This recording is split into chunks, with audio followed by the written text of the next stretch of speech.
está con nosotros vía Zoom para hablarnos sobre lo que se prevé en materia económica para los próximos meses en nuestro país, pues en estos tiempos de pandemia. Bienvenido a Next Noticias, qué placer tenerlo con nosotros. La OMS está pidiendo a los gobiernos que reabran sus economías y sus fronteras. No se puede profundizar más en esta crisis, señor Antonio. ¿Qué piensa el sector al respecto? Adelante, bienvenido. Mira, buenas noches y gracias por la oportunidad, Katy. Como siempre, un gusto estar con ustedes y acompañarlos en su noticiero.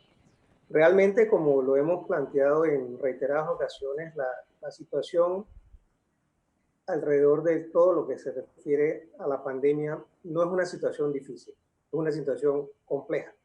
Y ese adjetivo de compleja se deriva porque tenemos problemas en salud, problemas sociales y sobre todo problemas económicos que tenemos que, como sociedad, entender que tenemos que buscar la forma o el mecanismo correcto para poder enfrentar. Desde el punto de vista de salud, yo creo que las noticias recientes son importantes. Acabamos de ver el resumen del Ministerio de Salud, donde se contempla una cantidad arriba de los 63.000 personas, con un nivel de contagios en promedio arriba de los 850, 900, y que esto lo que obliga es a que definitivamente tengamos que tener esa capacidad como sociedad de entender que tenemos que buscar la forma de protegernos más.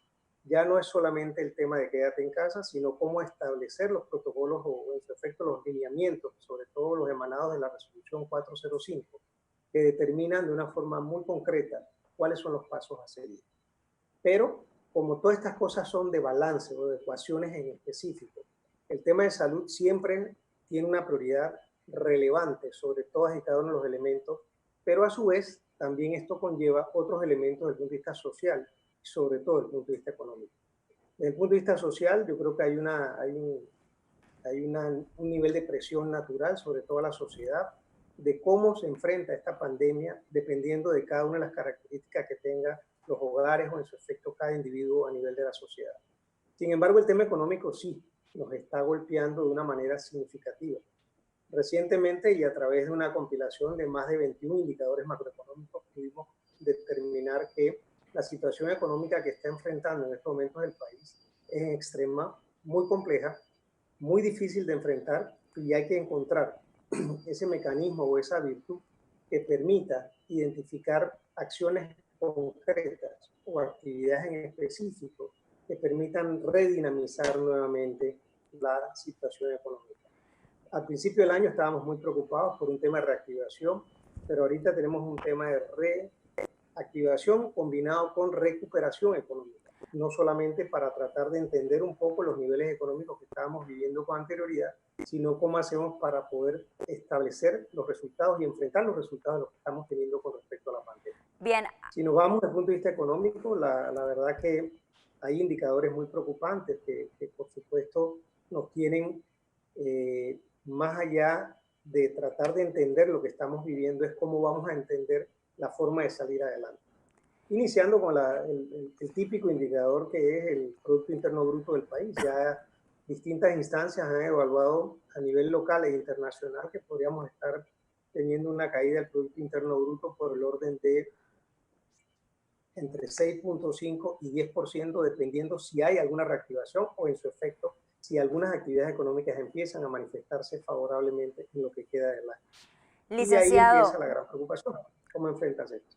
Licenciado, a su juicio, las consecuencias previstas por esta pandemia rebasó las expectativas que tenía el sector empresarial. ¿Usted qué opina al respecto? Yo creo que no solamente sobrepasó las expectativas, porque sí había una claridad en que no sabíamos hasta dónde podíamos llegar. Cuando sale el decreto ejecutivo 472 que determina la suspensión de las actividades y nos vamos a una cuarentena a nivel nacional, estábamos hablando por orden del 14 al 17 de marzo, si no me equivoco, y ya hoy estamos prácticamente a 30 de julio.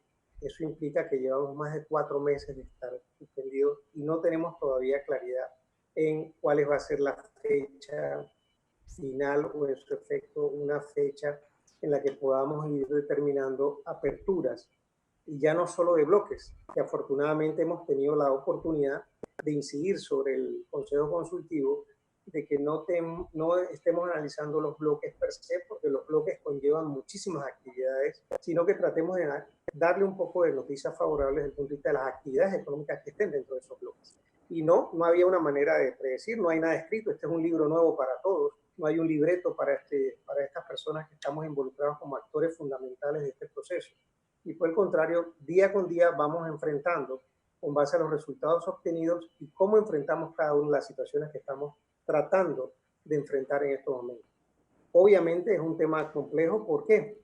Porque estamos hablando de aspectos económicos, estamos hablando de temas laborales, estamos hablando de temas de recuperación, estamos hablando de temas de oferta y demanda, cómo se reactivan mercados de bienes y servicios, que de una u otra forma puedan empezar a tratar de reducir o hacer que se reduzcan, por ejemplo, esa cantidad de contratos que hoy en día están suspendidos, que sin temor a equivocarnos, generan una extrema preocupación, porque estamos hablando de que previo al periodo de COVID, nosotros como país estábamos por el orden de 7 al 7.5% de desempleo. Pero si aplicas hoy en día esa ecuación, tienes que agregarle los 260 y pico mil contratos suspendidos que te llevan o te elevan esta cantidad aproximadamente a 400.000 panameños y panameñas que hoy en día o tienen el contrato suspendido o tienen una jornada reducida o simplemente ya no están operando. Y eso es un tema muy, muy complicado porque te pone un indicador de desempleo arriba del 20%.